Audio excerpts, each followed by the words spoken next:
بسم الله الرحمن الرحيم الحمد لله وكفى والصلاة والسلام على عباده الذين اصطفى أفضل رسله مع الذنوب والخطأ ومع الجود والعطاء صاحب المقام والشفاعة والدعاء الذي كان نبيا وآدم بين الدين والنار وعلى آله وأصحابه العلماء والشرفاء والتابعين لهم بالإحسان إلى يوم الجزاء أما بعد فأعوذ بالله من الشيطان الرجيم بسم الله الرحمن الرحيم قل لا أسألكم عليه أجرا إلا المودة في القربى صدق الله مولانا العظيم وصدق رسوله النبي الأمين إن الله وملائكته يصلون على النبي يا أيها الذين آمنوا صلوا عليه وسلموا تسليما الصلاة والسلام عليك يا سيدي يا رسول الله الصلاة والسلام عليك يا سيدي يا حبيب الله وعلى آلك وأصحابك يا سيدي يا خاتم المعصومين بروز جمعہ در مستاثرہ سبتوتی عاشقین واقردن بنات مصطفیٰ برد الغلاب تمالی خمریاں سب ذوق میں ڈالے ہوئے سر کوک میں کہتی تھی مل کر شوق میں کشفت جاب جمالی گلگلیں سب سو بسو لے لے کے ہر گل کے وہ کرتی تھی باہم گفتگو حسنت بھی و فسالی چڑیوں کی سن کر چہچہے انسان بھلا کیوں چپ رہے لازم ہے اس کو لوگ حسن علیہ وآلہ الصلاة والسلام عليك يا سيدي يا رسول الله الصلاة والسلام عليك يا سيدي يا حبيب الله وعلى آلك وأصحابك يا سيدي يا خاتم المرسلين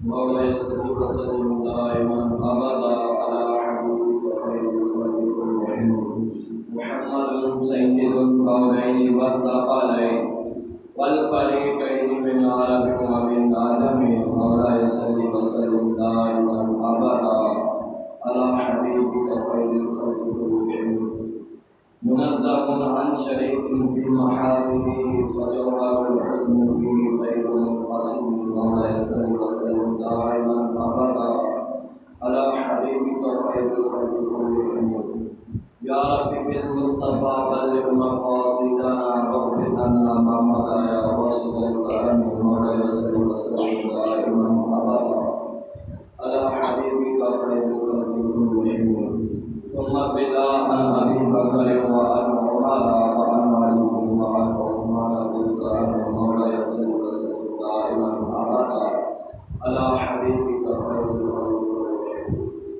مصطفیٰ جان رحمت پہ لاکھوں سلام شمع بزم ہدایت پہ لاکھوں سلام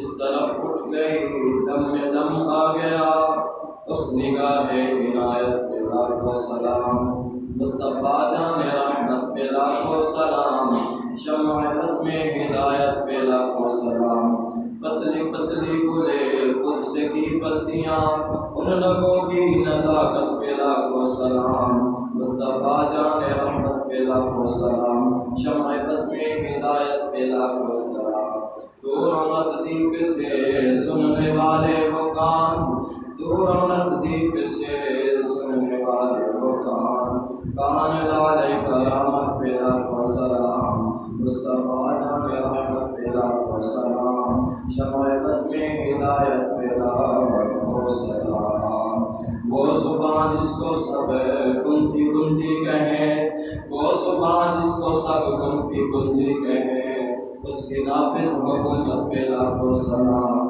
مصطفیٰ جان رحمت پہ لاکھوں سلام شمع بزم ہدایت پہ لاکھوں سلام سیدہ ظاہرہ سیدہ زہرا طیبہ طاہرہ سیدہ زاہدہ طیبہ طاہرہ جان احمد کی راحت پہ لاکھوں سلام، مصطفیٰ جان رحمت پہ لاکھوں سلام، شمع بزم ہدایت پہ لاکھوں سلام۔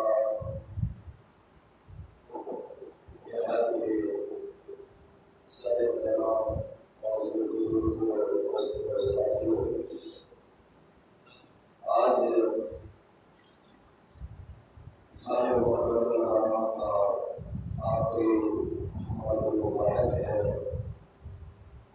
اور اللہ تعالیٰ کی دی ہوئی توفیق کے ساتھ ہم آج کچھ مواقع اور بیان کریں گے جہاں پر امام عالی مقام رضی اللہ تعالیٰ عنہ کے فرمان تھے کہ جب واپس آئے انہوں نے واپس آ کر کون سے کام سے انجام دیے اور واپس آ کر کون سے کام کو کرتے رہے، آج ہم وہ بیان کریں گے۔ امام زین العابدین رضی اللہ تعالیٰ عنہ جب آپ مدینہ طیبہ واپس تشریف لے کر آ گئے کہ پھر اس کے بعد لوگوں نے جو بھی تخت پر آیا اور تخت پر راجمان ہوا یزید کے بعد، پھر وہاں پر بھی کسی کو تخت پر اتنی دیر بیٹھنا نصیب نہ ہوا۔ یزید کا بیٹا معاویہ بن یزید جب تخت پر راجمان ہوا، تخت پر بیٹھا، وہ کہنے لگا کہ مجھے اس تخت سے اہل بیت کی خون کا جو مہک ہے وہ آتی ہے، اس لیے میں اس تخت پر گیا۔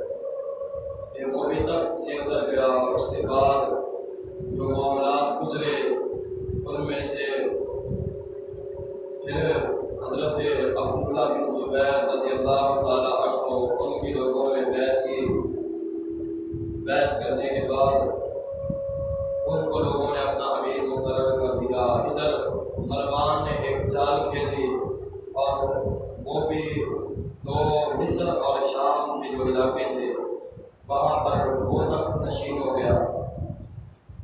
جب مروان دنیا سے چلا گیا، اس کے بعد اس کا بیٹا تھا عبد المالک بن مروان۔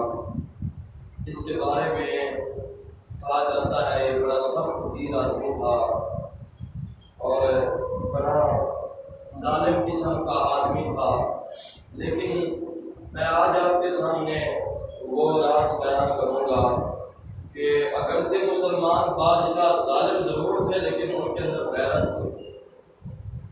اگر وہ ظلم کیا کرتے تھے نا، ان کے اندر غیرت اور حمیت نام کی بھی کوئی چیز ہوا کرتی تھی۔ آج کے دور والی یہ غیرت نہیں تھی کہ جناب مسلمانوں کی بچیوں کو سر بازار نچایا جاتا تھا، اور ایسا طور و طریقہ یہ جو اپنایا جا رہا ہے ہمارے معاشرے کے اندر، یہ خرابیاں پیدا کی جا رہی ہیں۔ اب پچھلے دنوں کے اندر دیکھیے کہ 14 اگست گزرا، 14 اگست کے اوپر جو ملک پاکستان کی نام نہاد حکومت نے کام سر انجام دیا۔ اب لوگ آپ شاید سمجھیں گے کہ مولانا صاحب پھر سیاست کی بات کر رہے ہیں، تو بات سیاست کی نہیں کر رہے ہیں، لیکن جو بات غلط ہے اس کو غلط کہنا بھی تو ہمارا حق بنتا ہے کہ کوئی نہ، ہاں جی، ہم ممبر پر بیٹھ کر اب باتوں کو غلط بھی نہ کہیں، اور جو کوئی خرابی کرے اس کو ہم غلط بھی نہ کہیں۔ ٹھیک ہے جی، یہ بھی صحیح جا رہا ہے، یہ بھی صحیح جا رہا ہے، یہ بھی صحیح جا رہا ہے، تو بتاؤ تو صحیح نا۔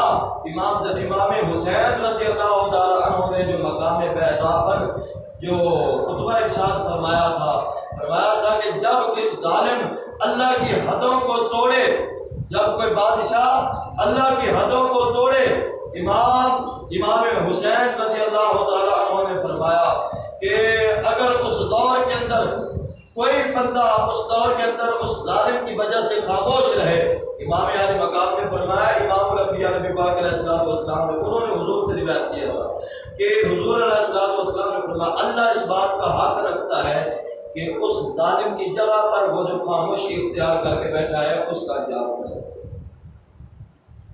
تو جو پچھلے 14 اگست کے اوپر ہماری حکومت نے ایک ایسا ناکارہ کام کیا، ایک ایسا وہ اسلام کے اوپر اسلام کی حد کو توڑا اور اسلام کے جناب حدوں کو پامال کرنے کی کوشش کی گئی. یہ کوئی کام اچھا تھا؟ 14 اگست ہمارے لوگوں نے آزادی منائی. میں یہ بات کہتا ہوں پر سر اقتدار جو بیٹھے ہیں میں ان لوگوں سے کہتا ہوں ہمارے لوگوں کے اندر ایک تہذیب چلی ہے کہ جناب جب ماہ محرم الحرام آئے ادب کا تقاضا یہ ہے شادی کوئی نہیں کرتا. ایسا ہے کہ کوئی نہیں شادی کوئی نہیں کرتا. میں کہا اچھا شادی کوئی نہیں کرتا 14 اگست کے اوپر ڈانس جائز ہے. ہاں جی یہ خیال رکھا گیا ہے محرم الحرام کا. 14 اگست کے اوپر جو کنجریاں نچائے گئے ایوانوں کے اندر جو وہاں پر گراؤنڈ یا جہاں پر بھی وہ ان کے پروگرام تھے وہاں پر انہوں نے جو خرابیاں کی خرابیاں کرنی جائز تھی. ہمارے لوگ کہتے ہیں محرم الحرام کو مولانا ادب کرنا ہے. میں ان لوگوں سے کہتا ہوں ہم لوگوں نے کون سا ادب کیا ہے؟ کس طرح کا ہم نے ادب کیا ہے؟ آج محرم الحرام ہے کہ نہیں ہے؟ محرم الحرام ہے کہ نہیں ہے؟ یہی ہمارے غریب دربار کے اوپر میلہ لگایا گیا. یہاں پر کجری ناچی ہے کہ کوئی نہ؟ بتائیں جی یہاں پر کجری ناچی ہے کہ کوئی نہ؟ ہم نے محرم الحرام کا ادب کیا ہے. ہمارے کام کہتے جی شادی کرنا تو محرم الحرام میں جائز ہے لیکن جس طرح کے ہم کرتے ہیں اس طرح کی کسی موقع کے اوپر کرنا جائز کوئی نہیں ہے. ہاں جی جو خرابیاں ہم نے شادی کے اوپر کرتی اس سے زیادہ خرابیاں تو ہم نے یہاں پر میلے پر کر ڈالی. ہماری قوم کہتی ہے جی محرم الحرام کے اندر شادی کرنا جائز کوئی نہیں ہے. میں نے کہا شادی کرنا جائز ہے خرابی کرنا جائز کوئی نہیں ہے. جو ہم خرابیاں کرتے ہیں ہم نے کون سا محرم الحرام کا میلہ ہے لحاظ رکھا اس ولی کامل کے عرس پر. ہاں جی جو آگے ولی کامل کے عرس ہو رہے ہیں آج بھی عرس ہے ہمارے لوگوں نے کون سا خیال رکھا ہے اس کے عرس پر؟ محفل سما بھی ہوگی یہاں پر اکھاڑا بھی چلے گا یہاں پر یہ کام بھی ہوگا یہاں پر وہ کام بھی ہوگا. سارے کام تو ہماری قوم کر رہی ہے. میں یہ بات پوچھتا ہوں ہو سکتا ہے لوگوں کو دکھ ہو میری بات سے جی مولانا نے بڑی سخت بات کی ہے لیکن سخت بات بدلتا بھی کرتا ہے نا کہ جب ایک حد کو توڑا جا رہا ہے. ہاں جی ادھر تمہیں شریعت یاد آ گئی ہمارے وہ علماء ہمارے وہ خطبا کہ جب اویس رضا قادری نے اپنی بیٹی کی شادی کی محرم الحرام میں ہماری قوم نے کہا اسلام خان نے غلط کیا ہے. میں کہتا ہوں پھر میلے لگوانا جائز ہے کنجریاں نچانا جائز ہے. ہاں جی یہ سارے کام جائز ہو گئے. انہوں نے تو اسلام کے طور طریقے پر کام کیا تھا محرم الحرام کو. انہوں نے تو وہ یہ کام کیا تھا جی محرم کیا ہے محرم الحرام کے تقدس کو پامال کیا. میں نے کہا آپ ان کی زبانوں کو تالے کیوں نہ گئے جب حکومت پاکستان نے کنجریاں نچائی 14 اگست کے اوپر؟ بتائیں نا. اب یہ 14 اگست کا جشن ہے وہ جو 70,000 بیٹیوں کی عزتوں کو لوٹا گیا یہ اس کا بدلہ ہے جی. یہ ملک پاکستان کے اندر بدلہ دیا گیا یہ ان کو خراج تحسین پیش کیا گیا. یہ ہم نے خراج تحسین پیش کیا. ہم محرم الحرام کے اندر یہ کنجریاں نچا کر ان بچیوں کو خراج تحسین پیش کر رہے ہیں. ہاں جی کسی طرح کی کئی طرح کے لوگوں نے خرابیاں کی 14 اگست کے اوپر. یہ کون سی آزادی تم نے اختیار کی؟ ہم نے تو کفر سے آزادی اختیار کر کے اسلام کی غلامی کے اندر آئے تھے. لوگوں نے تو سمجھ لیا آزادی کا مطلب ہے بے غیرت ہو جانا. ہاں جی لوگوں نے تو اگر آزادی کے نام پر بے غیرتی کا کام کرنا شروع کر دیے. اور یہ ہماری حکومت کے جناب پر سر اقتدار آج براجمان جو سیٹوں پر بیٹھے ہوئے ہیں وہ بڑی شاد و بات کے ساتھ بیٹھ کر سارے کام سن رہے تھے دیکھ رہے تھے. یہ اسلام ہے جی. یہ ملک پاکستان کے اندر اسلام کا لباس ہے. جب بندہ بات کرے تو کہتے ہیں آپ بڑی سخت باتیں کرتے ہیں آپ تو سیاسی باتیں کرتے ہیں. میں نے کہا نہیں میں سیاسی بات نہیں کرتا. آپ سمجھائیں سیاسی بات یہ سیاسی بات ہو گئی. ہاں جی آپ کو جو بندہ اسلام کی حدوں کو پامال کرے وہاں پر اسلام کی حد توڑتے ہوئے آپ کو دکھائی نہیں دیتی. آپ لوگ تو بڑے اچھے ہیں. میں آپ لوگوں کے ساتھ بات نہیں کرتا. میں ان لوگوں کے ساتھ بات کرتا ہوں جو لوگ کہتے ہیں کہ مولوی سیاست کی بات کرتے ہیں. ہاں جی آپ تو بڑے اچھے ہیں ماشاءاللہ. تو وہاں پر ان لوگوں کو اسلام کی حد توڑتے ہوئے دکھائی نہ دی گئی. ہاں جی یہاں پر سیاسی باتیں ہو گئی کہ جناب اگر کسی حکومت کے خلاف بات کرتے خدا کچھ پاس آ جائیے. اگر محرم الحرام ہے اگر ہم نے یہ ٹھان رکھی ہے کہ اس کا ادب کرنا ہے تو پھر اس کے ادب کو مروز خاطر رکھے. ہاں جی یہ جو خرابیاں ہوئی میں تو ممبر پر ہی بیٹھ کر سکتا ہوں، لیکن روکنا تو آپ لوگوں کا کام تھا۔ آپ لوگ جاتے کہتے کہ روکو اس کام کو، یہ محرم الحرام کے اندر ہم تماشا نہیں ہونے دیں گے، لیکن وہ سارے تماشے کیے گئے اس کے اوپر، وہ سارے تماشے ادھر ہماری حکومت نے کیے، یہ سارے کام لوگوں نے کیے، لیکن اس پر کوئی پوچھنے والے نہیں۔ کہا گئے وہ ریاست مدینہ کے دعوے دار جو کہتے تھے جی ملک کو ریاست مدینہ بنائیں گے، میں نے کہا 2.5 سال حکومت ہے عمر بن عبدالعزیز کی، کوئی 12 سال 14 سال حکومت نہیں کی، لیکن 2.5 سال کے اندر جناب ملک کے اندر نفاذ مصطفیٰ کیا ہے کہ نہیں کیا؟ نظام مصطفیٰ کو، ہاں جی اسلام کا نفاذ کیا ہے کہ کوئی نہیں؟ عمر بن عبدالعزیز نے 2.5 سال حکومت ہے، کوئی بندہ بتا دے 2.5 سال سے زیادہ حکومت ہے جناب عمر بن عبدالعزیز کی، 3 سال کی ہو، 4 سال کی ہو، 5 سال کی ہو، کہ مجھے موقع دیا جائے میں 5 سال حکومت کروں گا، 5 سال کے بعد میں ریاست مدینہ بناؤں گا۔ ایسے ریاست مدینہ تو نہیں نہ بن سکتی، ہاں جی ریاست مدینہ تو تب بن سکتی ہے بندہ رات کو آئے دوسرے دن پتہ چل جائے کہ یہ ریاست مدینہ کا قانون ہوتا ہے، ہاں جی یہ ریاست مدینہ کا قانون ہے۔ رات کو عمر بن عبدالعزیز آئے اور جب لوگوں نے عمر بن عبدالعزیز کے لیے بگی منگوائی، ہاں جی بیٹھنے کے لیے شاہی سواری منگوائی، آپ نے فرمایا یہ کس لیے لے کر آئے ہو؟ انہوں نے کہا جی حضور آپ خلیفہ بنے ہیں اس لیے آپ کے لیے لے کر آئے ہیں۔ آپ نے فرمایا عمر بن عبدالعزیز گھر سے پیدل چل کے آیا تھا، واپس بھی پیدل چلا جائے، اس سواری کی کوئی ضرورت نہیں ہے عمر بن عبدالعزیز کو، اسے کہتے ہیں نظام مصطفیٰ رائج کرنے والا، ہاں جی یہ عمر بن عبدالعزیز ہے جو اس دور کے اندر آج ہمارے ملک پاکستان کے اندر عورتوں کو جب وہ خرابیاں کرنے سے افغانستان میں روکا گیا، ہمارے جناب نام نہاد ٹی وی چینل والے وہ کہتے ہیں جی افغانستان والوں نے تو عورتوں پر پابندی لگا دی۔ میں نے کہا کون سی تم آزادی دلوانا چاہتے ہو؟ ہاں جی کون سی تم آزادی کی بات کرتے ہو؟ ہمیں بھی بتاؤ نا کون سی تم آزادی عورتوں کو دلوانا چاہتے ہو؟ ڈاکٹر اقبال کہتے ہیں کہ کیا کچھ اور بھی کر کے بنو معتوب، ہاں جی پہلے بھی خفا مجھ سے تہذیب کے فرزند، اپنے بھی خفا مجھ سے بیگانے بنا خوش، کیوں میں زہر الہ ہوں کبھی کہہ نہ سکا تھا۔ انہوں نے بات تو صحیح کر دی، انہوں نے کہا کہ کچھ اور بھی کہہ کے اور بھی بنو معتوب، کہ میں اگر اور بھی بات کروں تو مجھے لوگ سمجھیں گے کہ جناب یہ تو ہر وقت ہی ہمارے خلاف باتیں کرتا رہتا ہے۔ تو اقبال کہتا ہے لوگ میرے بھی خلاف تھے، ہاں جی تو جب بھی لوگ خرابیاں کرتے ہیں تو خرابیاں جب بندے کو ممبر پر بیٹھ کر دکھائی جاتی ہے تو لوگ کہتے ہیں جناب یہ تو سیاسی بات ہو گئی ہے نا۔ میں نے کہا ہم سیاسی بات کرتے ہیں تو دینی بات کر لو ممبر پر بیٹھ کر، کون سا دین تم بیان کرو گے؟ جو امام علی مقام میدان کربلا میں لے کر گئے وہ کون سا دین تھا؟ جس دین کو بچانے کے لیے امام علی مقام میدان کربلا میں پہنچے تھے، ذرا وہ ممبر پر بیٹھ کر کوئی بندہ بیان کرے کہ جی یہ دین تھا جس کو بچانے کے لیے امام علی مقام میدان کربلا میں پہنچے تھے۔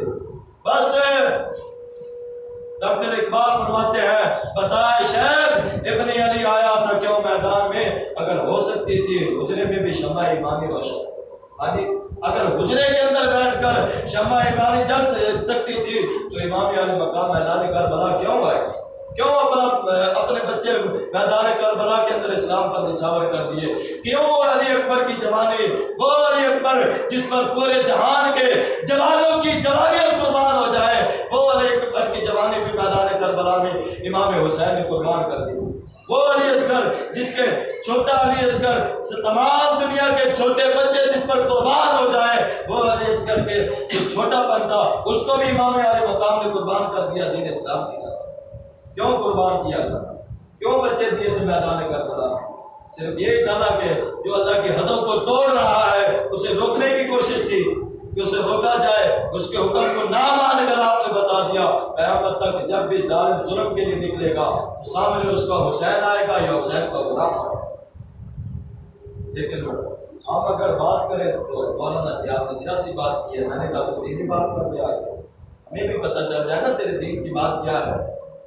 تو یہ خرابیاں محرم الحرام کے اندر کی گئی، اس کے بعد اور کئی طرح کی خرابیاں کی گئی۔ اب تو ایک نیا ٹرینڈ چلا ہے جی، وہ ایک مرحوم تھا سلمان رشدی، ہاں جی تو ایک نام نہاد لیڈر، آپ کہیں گے مولانا ہمارے لیڈر کے خلاف بات کرتے ہیں، میں تو نہیں کرتا، لیکن اس نے حامی خود بری ہے، اس نے حامی خود بری ہے اس بندے کی کہ جی یہ اس کے ساتھ ظلم کیا گیا ہے، میں ظلم کے اندر شریک نہیں ہونا چاہتا۔ میں نے کہا جب اس نے حضور کے خلاف کتاب لکھی تھی، معاذ اللہ امام الانبیاء کی شان میں گستاخی کی تھی، اس وقت بتانا اس وقت تجھے اتنا درد کیوں نہیں ہوا؟ آج تجھے درد ہوا ہے جی سلمان رشدی کے ساتھ ظلم کیا گیا، میں ظلم کے اندر شریک نہیں ہوتا، ہاں جی میں ظلم کے اندر شریک نہیں ہوتا، تو بتاؤ نا پھر تم کس کی طرف چل رہے ہو؟ یہ عشق رسولی ہے، یہ عشق رسول کے دعوے ہیں۔ ایک عاشق رسول جا کر اس ملعون کو باطل جہنم کرنے کی کوشش کر رہا ہے، ادھر لوگ کہتے ہیں نہیں اس نے تو ظلم کیا ہے۔ ہاں جی میں نے کہا پھر بتا، یہ تو ظلم ہو گیا، پھر بتا اچھائی کس طرف ہے، عشق رسول کس طرف ہے؟ حضور کی لوگ گستاخی کرتے رہے، ہم ہاتھ پہ ہاتھ دھر کے بیٹھے رہے، بس یہی بس عشق رسول رہ گیا۔ زبانی کلامی اقبال فرماتے ہیں از غلامی عشق دوست گفتار نیست کار ماں گفتار مارا یار نیست۔ اقبال فرماتے ہیں جب قوم غیروں کے غلام ہو جائے نا، حضور کی غلامی چھوڑ دے، پھر ان کا حال کیا ہو جاتا ہے؟ ان کا عشق زبانی کلامی رہ جاتا ہے، پھر وہ باتیں کچھ اور کرتے ہیں، بات یہ کرتے ہیں غلامی رسول میں بات بھی قبول ہے۔ کون سی بات قبول کر رہے ہو؟ جب ملک سے چوڑی کو نکالا گیا باہر، آسیہ ملونہ کو جب ملک سے فرار کروایا گیا، اس وقت تیری جان نہ گئی۔ جب جناب والا ملک پاکستان کے اندر رہ کر حضور کی خدمت نبوت پہ ڈانگا ڈالا گیا، اس وقت تیری جان کب حضور کی خاطر قربان نہ ہوئی۔ جب جناب والا امام الانبیاء کی شان کے اندر خاکے تراشے گئے فراز کے اندر، اس وقت جناب والا تیری جان قربان نہ ہوئی۔ یہ کون سی جان بچا کر بیٹھا ہے جو حضور کی غلامی میں قربان کرے گا؟ جو دلائے کرتا ہے غلامی رسول میں موت بھی قبول ہے۔ ڈاکٹر اقبال فرماتے ہیں از غلامی عشق جز گفتار نیست کار ماں گفتار مارا یار نیست۔ اقبال فرماتے ہیں جب قوم غلام ہو جائے نا غیروں کی، حضور کی غلامی چھوڑ دیں، پھر ان کے کام کیسے ہو جاتے ہیں؟ دعوے عشق رسول کے کرتے ہیں، کام کچھ اور ہوتے ہیں۔ کار ماں گفتار مارا یار نیست، دعوے کچھ اور کرتے ہیں لیکن کام کچھ اور کرتے ہیں۔ دعوے ان کے ہوتے ہیں غلامی اور رسول میں موت بھی قبول ہے۔ اور جب کوئی عاشق رسول کسی کو واصل جہنم کر دیتا ہے، سلمان رشدی جیسے ملعون کو واصل جہنم کر دیتا ہے، پھر کہتے ہیں نہیں میں اس کی مذمت کرتا ہوں، میں اس کی جناب شدید مذمت کرتا ہوں، میں اس کی حمایت کے اندر نہیں اٹھنے والا۔ میں نے کہا یہ عشق رسول ہے جو اس کے جناب حامی ہے، میں ان سے یہ بات کرتا ہوں یہ عشق رسولی ہے تمہاری، یہ تمہارے لیڈر کی عشق رسولی ہے کہ جو حضور کے عاشق کے خلاف کہتا ہے میں اس کی حمایت نہیں کرتا، اور تیری حمایت کی ضرورت ہی کوئی نہیں ہے، تیری حمایت کی ضرورت ہی کوئی نہیں ہے۔ جس کے پاس اللہ کی مدد ہو، جس کے پاس اللہ کے رسول کی مدد ہو، اس کو دنیا کی مدد کی ضرورت ہی کوئی نہیں ہے۔ اور اسلام تو اپنی پاور ہی خود رکھتا ہے، اسلام اپنی طاقت خود رکھتا ہے۔ ہمارے لوگ محرم الحرام کے اندر آ کر یہ خرابیاں ہوتی ہیں ملک کے اندر، کہتے ہیں جی ہمارے بڑے عاشق رسول ہیں، ہاں جی عشق رسول کے دعوے دار بھی کہتے ہیں، چمچے کرچے بھی کہتے ہیں۔ میں نے کل ایک حدیث بیان کی تھی نا کہ امام الانبیاء نبی پاک علیہ الصلوۃ والسلام نے جب کعبہ شریف کا کنڈا پکڑا تو فرمایا کہ اے کعبہ، ایک بات تو امام الانبیاء نے یہ کی کہ میرے مومن کی شان تجھ سے زیادہ ہے، ایک عام مومن کی شان ہے تجھ سے زیادہ ہے۔ دوسری جو حدیث پاک ہے اس کے اندر امام الانبیاء نے کعبے کے کنڈے کو پکڑ کر فرمایا تھا کہ اے میرے صحابہ، اگر تم کہو تو میں تمہیں قیامت کی نشانیاں نہ بیان کر دوں۔ عرض کی یا رسول اللہ بیان فرما دیں۔ امام الانبیاء نبی پاک علیہ الصلوۃ والسلام نے فرمایا سب سے پہلے میری امت نماز کو ترک کر دے گی، پھر کیا ہے میری امت حلال کو حرام کر دے گی اپنے لیے، حلال کو حرام کر لے گی اپنے لیے، اور فرمایا کہ میری امت حرام کو اپنے لیے حلال کر دے گی۔ یہ جو 3 طلاقوں والا مسئلہ ہوتا ہے، 3 طلاقیں دے کر مولانا صاحب کی آپ کوئی حل نکالیں، میں نے کہا جی ہمارے پاس تو حل کوئی نہیں ہے، ہاں جی پھر پیروں کے پاس چلا جانا جی 2 دے کے کرنے بس کوئی نہیں ہے جی، حلال حرام ہو گیا بس۔ ایسے کام چل رہا ہے کہ نہیں چل رہا ہمارے لوگوں کے اندر؟ تو یہ اس حدیث کا مطلب ہے۔ امام الانبیاء نے فرمایا طلاقیں عام ہو جائیں گی، اس کے بعد امام الانبیاء نبی پاک علیہ الصلوۃ والسلام نے فرمایا لوگ شرابیں پینا عام شروع کر دیں گے، ہاں جی اس کے بعد امام الانبیاء نبی پاک علیہ الصلوۃ والسلام نے فرمایا ایسی بارشیں ہوگی جن کے اندر بیماریاں ہیں، یہ بارشیں اب بیماریاں لے کر آ رہی ہیں، ان کے اندر بیماریاں طرح طرح کی، جب نہیں بارش آتی ہے کوئی نہ کوئی بیماری لے کر آتی ہے، جب نہیں بارش آتی ہے کوئی نہ کوئی بیماری لے کر آتی ہے۔ جو آخری بات امام الانبیاء نبی پاک علیہ الصلوۃ والسلام نے کی بلکہ ایک اور بات امام الانبیاء نے فرمائی، امام الانبیاء نے فرمایا لا اہل حکمران ہوں گے، ہاں جی لا اہل حکمران ہوں گے۔ تو یہ 14 اگست کے اوپر جو کام دکھایا جا رہا تھا قوم کو کہ یہ ملک پاکستان کیسے بنا، 70,000 بچوں کی قربانی دے کر بنا، 2.5 لاکھ لوگوں کی شہادت دے کر یہ ملک پاکستان بنا، ایسے بنا تھا ملک پاکستان۔ لیکن یہاں پر تو خرابیاں کی جا رہی ہیں، ہم آزاد ہو گئے۔ میں نے کہا کہاں سے آزاد ہو گئے؟ غیرت سے آزاد ہو گئے۔ ہاں جی ہماری قوم نے 14 اگست پر جناب پاپا ڈاٹا یہ سارے کام ان لوگوں نے کیے، ہاں جی غیرت سے آزاد ہو گئے، اور تو کوئی آزادی نہیں ملی تھی۔ آزادی تو یہ تھی کہ کفر سے آزاد ہو کر حضور کی غلامی میں آنا تھا، وہ تو ہم نے اختیار نہیں کی۔ تو امام الانبیاء نے فرمایا لا اہل حکمران ہو جائے گا۔ میں تو حدیث پاک بیان کر رہا ہوں، میں نے کسی کا نام لیا ہے کہ فلانا کوئی لا اہل ہے، یہ فلانا لا اہل ہے، میں حدیث پاک بیان کر رہا ہوں۔ امام الانبیاء نے فرمایا لا اہل حکمران ہو جائیں گے۔ آخر میں جو امام الانبیاء نے فرمایا کہ لوگ دین کے ساتھ ایسے برتاؤ کریں گے جیسے ایک لومڑی کرتی ہے، لومڑی کی طرح دین کے ساتھ چال کریں گے، ہاں جی دعویش کے رسول کے کریں گے، قرآن کے رسول میں موت بھی قبول ہے۔ جب نظام مصطفیٰ لانے کی باری آئے گی مولانا ہم ووٹ کہیں اور دیں گے، نظام مصطفیٰ کے لیے ہمارا ووٹ کوئی نہیں، ہاں جی پھر بتا نا یہ تو لومڑیوں جیسی چالاکی ہے جو تو کر رہا ہے، اور یہ امام الانبیاء نے بیان کر دی۔ اور دوسری چالاکی امام الانبیاء نبی پاک علیہ السلام نے فرمایا یہ لومڑی جیسی چالاکی کریں گے تو آج کے نام نہاد مولوی نام نہاد یہی کام تو کر رہے ہیں، ہاں جی لومڑی جیسی دین کے ساتھ چالاکی کر رہے ہیں۔ ادھر اس کو جناب والا حدیث بھی بیان کرتے ہیں، ادھر جا کر کہتے ہیں جی نہیں یہ تو بڑا عشق رسول ہے، ہاں جی اس سے تو بڑا عشق رسول کوئی نہیں ہے، یہ بڑا عشق رسول ہے جی، اس سے بڑا کوئی عشق رسول ہی نہیں۔ میں نے کہا تیرے سرٹیفکیٹ سے عشق رسول نہیں بنے گا، ہاں جی تو جو یہ باتیں کرتا ہے نا کہ یہ عشق رسول ہے، تیرے سرٹیفکیٹ سے کوئی عشق رسول نہیں بنے گا۔ عشق اپنے فیصلے کرنے میں خود بڑا دلیر ہوتا ہے، جب عشق فیصلے کرنے پہ آتا ہے نا تو بڑے بڑے جنازے اٹھا دیتا ہے۔ یہ عشق رسول کے فیصلے ہوتے ہیں، یہ عشق رسول کے فیصلے ہوتے ہیں کہ جن کے جنازوں کے اوپر قوم کی گنتی بھی نہیں ہوتی، اتنی قوم ہو جاتی ہے، یہ عشق رسول کے فیصلے ہوتے ہیں۔ تو بہرحال محرم الحرام کے اندر یہ خرابیاں کی گئی۔ امام زین العابدین رضی اللہ تعالیٰ عنہ جب آپ نے میدان کربلا کے اندر قربانیاں پیش کی، پھر واپس تشریف لائے، اب واپس تشریف لے کر آئے، میں جو بات آپ کے سامنے کرنا چاہتا ہوں نا، لوگ کہتے ہیں جی ہمیں تو اللہ کرنی چاہیے، ہمیں تو بیٹھ کر مسلوں پر عبادت کرنی چاہیے، کیا کتنا ہو گیا جی؟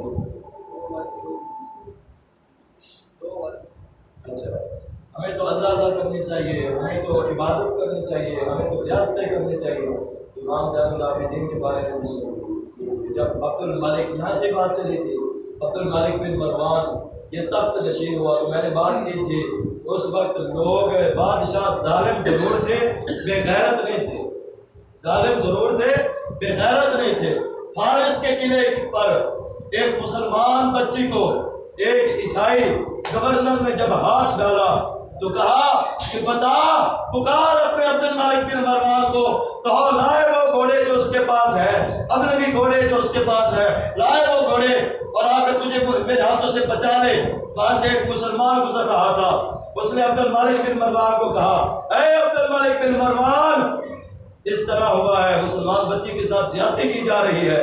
عبد الملک بن مروان نے کیا کہا لبیک یا اختی، اے میری بہن میں آ رہا ہوں، ہاں جی اے میری بہن میں آ رہا ہوں۔ میں حیران ہوتا ہوں لوگوں سے جو لوگ کہتے ہیں میدان کربلا کے اندر عزتیں چھینی گئی، میدان کربلا کے اندر دوپٹے چھینے گئے، میں کہتا ہوں یار ظالم ضرور تھے، بے غیرت کوئی نہیں تھے، ہاں جی اتنی بے غیرتی اس وقت نہیں آئی تھی کہ تو جناب کہتا ہے کہ جناب دوپٹوں کو چھینا گیا میدان کربلا کے اندر۔ یہ ساری خرابیاں ہمارے لوگوں نے پیدا کی ہیں، یہ ساری خرابیاں آج کے جو حالات فتبا نے پیدا کی ہیں کہ جو یہ باتیں کرتے ہیں جی دوپٹوں کو چھینا گیا، میں تو اس بات کو نہیں مانتا، ہاں جی میں یہ کیسے مان جاؤں شام کے بازار میں، میں یہ کیسے مان جاؤں شام کے بازار میں چھین لے کوئی ردائے آپ کے ہوتے ہوئے۔ جب امام الانبیاء بھی موجود ہوں اور مسلمان غیرت مند بھی موجود ہوں، صحابہ کا دور موجود ہو، جس کو قرون اولیٰ کا دور امام الانبیاء نے فرمایا خیر کا دور ہوگا، خیر کا دور بھی ہو اور اس دور کے اندر یہ بے غیرتی کی جائے تو ایسے کام میں میدان کربلا کے اندر ایسے کام کوئی نہیں ہوئے۔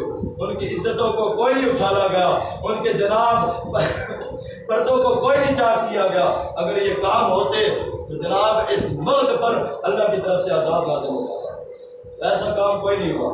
ہاں جو انہوں نے ظلم کیا، اس ظلم کے اوپر جو میں نے پچھلے جمعے بیان کیا تھا کہ ظلم یزید نے کیا کیا تھا، یزید نے کوئی لوگوں کو مارنا شروع نہیں کیا ہوا تھا۔ یزید نے تو یہ کام کیا تھا کہ بس وہ کہتا تھا میں یہ کام کر رہا ہوں، میں یہ اسلام کے اندر خرابیاں چاہتا ہوں، آپ میرے ساتھ کھڑے ہو جائے، آپ میری بیعت کریں۔ امام علی مقام نے فرمایا میں تیری بیعت نہیں کروں گا۔ یہ باتیں تھیں جو امام علی مقام نے جس بات پر امام علی مقام میدان کربلا میں پہنچے۔ عبد الملک بن مروان یہ وہ بندہ تھا کہ جب اس بچی کا عزت پر اس ظالم نے ہاتھ ڈالا، عبد الملک بن مروان نے فرمایا لبیک یا اختی، اے میری بہن، 10,000 اپنے بھی گھوڑے لے کر میں عبد الملک بن مروان پہنچا تھا اس بچی کو بچانے کے لیے۔ ہاں جی، تو یہ عبد الملک بن مروان تھا، ظالم ضرور تھا لیکن غیرت مند بھی تھا۔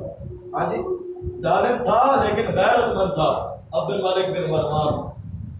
جب یہ تخت نشین ہوا، امام زین العابدین کو اپنے دربار کے اندر بلایا اور امام زین العابدین رضی اللہ تعالیٰ عنہ کو ہتھکڑیاں لگا دی، ہتھکڑیاں لگا کر دربار کے اندر بلایا، فرمایا کہ آج تو میرے قبضے کے اندر ہے، آج تیری جرت کوئی نہیں تو مجھ سے چھوٹ جائے، تیری جرت کوئی نہیں کہ تو مجھ سے بچ جائے۔ آپ نے فرمایا کہ ایسی باتیں لا کر میں درویش ہو گیا ہوں لیکن میں بولا نہیں ہوں، میں حیدر کا پوتا ہوں۔ ہاں جی، میں یہ بات نہیں بولا کہ میں حیدر کا پوتا ہوں، میں یہ بات نہیں بولا کہ میں امام الانبیاء کا نواسا ہوں، میں یہ بات نہیں بولا میں حسین کا بیٹا ہوں، میں یہ بات بولا نہیں ہوں۔ ہاں میں نے راستہ تھوڑا سا الگ اختیار کر لیا ہے، میں اللہ اللہ کرنے کے لیے ایک کونے کے اندر بیٹھ گیا ہوں، میں اللہ اللہ کرنے کے لیے مدینہ پاک سے باہر نکل کر بیٹھ گیا ہوں، میں اللہ اللہ کرنے کے لیے یہ کام کر رہا ہوں۔ لیکن تو یہ نہ سمجھ کہ ہم اپنے جناب ماضی کو بھول چکے ہیں۔ اب اس نے کہا اگر تیری اتنی جرات ہے تو بیڑیاں توڑ کے دکھا، تو تیری اتنی جرات ہے تو اپنی بیڑیاں توڑ کے دکھا۔ امام زین العابدین رضی اللہ تعالیٰ عنہ نے فرمایا ہمیں مجبور نہ کر، ہمیں مجبور نہ کر، ہمارے اندر اتنی طاقت ہوتی ہے تو اس طاقت کا اندازہ ہی نہیں لگا سکتا۔ ہاں جی، اتنی طاقت ہوتی ہے اللہ کے ولی کے بازوں میں تو اس طاقت کا اندازہ ہی نہیں لگا سکتا، ہمیں نہ چھیڑ۔ اس نے کہا نہیں تیرے پاس تو اتنی طاقت ہی کوئی نہیں۔ آپ نے ایسے بازو کی، ایسے آپ نے فرمایا لے یہ تیری ہتھکڑیاں تھی جو میں نے توڑ کر رکھ دی۔ آپ نے فرمایا میدان کربلا کے اندر ہماری شہادتوں کا ہونا یہ وجہ نہیں تھی، ہمارے پاس طاقت نہیں، بلکہ وجہ یہ تھی قوت ہوندیا زور نہیں لایا بیٹھے من رضائے، قوت ہوندیا زور نہیں لایا بیٹھے من رضائے، دنیا اور تو پیاسے ٹر گئے دین دنیا نے سنائی۔ یہ بات تھی اصل کے اندر جو امام زین العابدین نے بیان فرمائی۔ فرمایا کہ تو اگر ظالم ہے تو یہ بات سن رہے، ہمارے پاس طاقتیں بھی ہیں، ہمارے پاس پاوریں بھی ہیں، لیکن ہم اللہ کی رضا پر راضی ہو کر وہ استعمال کرتے ہیں۔ ہاں، جہاں پر اللہ کی رضا ہوتی ہے وہاں پر ہم وہ چیز استعمال کرتے ہیں۔ ہم میدان کربلا کے اندر مجبور کوئی نہیں تھے، ہمیں میدان کربلا کے اندر پانی کی مجبوری کوئی نہیں تھی، میدان کربلا کے اندر ہمیں کوئی پیاس یا بھوک نہیں تھی۔ اگر یہ پیاس یا بھوک ہوتی تو ہم مدینہ ہی میں رہ جاتے، بس میدان کربلا میں جانے کا مقصد یہ ہوتا۔ اور ایک دن امام زین العابدین رضی اللہ تعالیٰ عنہ آپ بیٹھے تھے مدینہ کے باہر، دربار لگایا ہوا تھا۔ جب مختار سقفی اللہ دین کے دشمنوں سے بھی دین کا کام لیتا ہے، ایک بندہ تھا وہ جہاد کے اندر آیا، شامل ہوا۔ امام الانبیاء پاک علیہ السلام نے فرمایا کہ یہ بندہ جہنمی ہے۔ تو صحابہ نے عرض کی یا رسول اللہ صلی اللہ علیہ وسلم یہ بندہ تو بڑے بہادری کے ساتھ لڑ بھی رہا ہے۔ تو جب اس بندے کو وہ لڑتا رہا بہادری کے ساتھ، اس کو زخم آئے اور وہ زخم کھا کر جب گر گیا، امام الانبیاء نے فرمایا یہ بندہ جہنمی ہے۔ صحابہ نے عرض کی یا رسول اللہ صلی اللہ علیہ وسلم یہ کیسے ہو سکتا ہے کہ یہ بندہ جہنمی ہو، یہ تو جہاد کے لیے لڑ رہا ہے۔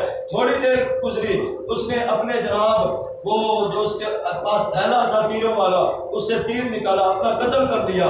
تو صحابہ نے عرض کی یا رسول اللہ آپ نے سچ فرمایا، اللہ دین کے دشمنوں سے بھی اپنے دین کا کام لیتا ہے، فاسقوں سے بھی دین کا کام لیتا ہے۔